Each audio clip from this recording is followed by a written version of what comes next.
Liam, if you just want to introduce yourself to me and say who you are, why To you? and you're speaking to. Hi, my name is Liam McCabe. I'm a member of the Scottish Socialist Party branch of Aberdeenshire.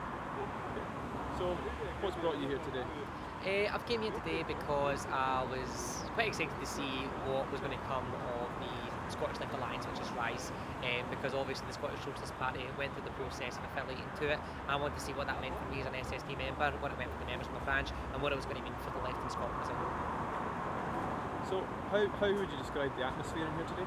I think it's very positive. I think some people, like I know myself, I was concerned that maybe we weren't going to be pursuing the right kind of left-wing vocabulary that you would expect, talking about struggle, talking about class, talking about workers, focusing on trade unions, all these different things. But instead what we got was, a lot of really good left-wing speeches, a lot of, really good socialist values on show, and an impromptu verse in Internationale as well, which I don't think anybody was really expecting.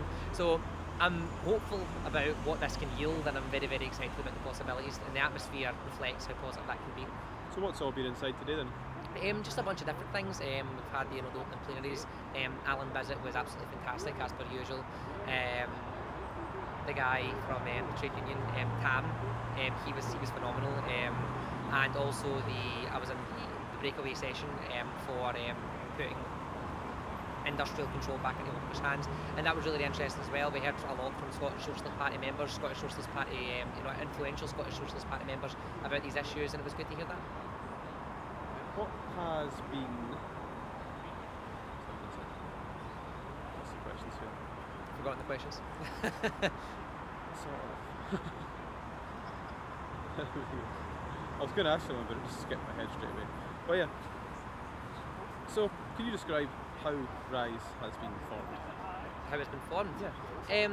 As far as I know from the position in the SSP, it's been formed as a response to the lack of a real anti-austerity voice in Scottish politics. The SSP like to claim that the SNP like to claim they're anti-austerity, but by and large what you find is they're willing to send their MPs down to Westminster and preach about austerity and say some really good speeches, which I don't question the sincerity of, but the Scottish Government then has the audacity to contradict the spirit of that when they perform their duty as a government in Scotland by cutting council budgets, etc. So RISE was formed as a way of combating neoliberalism as a concept and as an economic orthodoxy, and pursuing an alternative to that.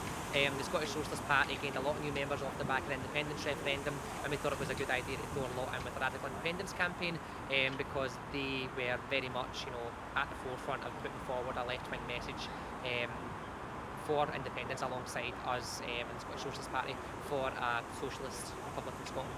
So I'm quite excited about that, and I think that's a reasonable account of how we came about.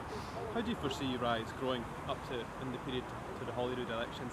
I think that we need to grow quickly, and I think we need to grow smart. I think that there's a lot of potential happening in the Marriott today, but it's only potential. It's nothing concrete, it's nothing solid, and what we really have to concentrate on is really putting our shoulder to the grindstone and making sure that we put in as much effort as we need to put in to make RISE a success. And I think if we play our cards right and we do our part as using our experience in the SSP and coupling that with the media expertise of other groups who are involved, and if we can marry those things together, integrate with the media and get our name and our policies and all those things out there alongside our traditional grassroots boots on the ground campaigning tactics, we can really make a difference in Scottish politics. But we have to really put the effort in, otherwise I don't think we can achieve that. It'll require effort, but there's a lot of potential here. Cool. That's brilliant. That should be enough, man. Thanks very much. That was good.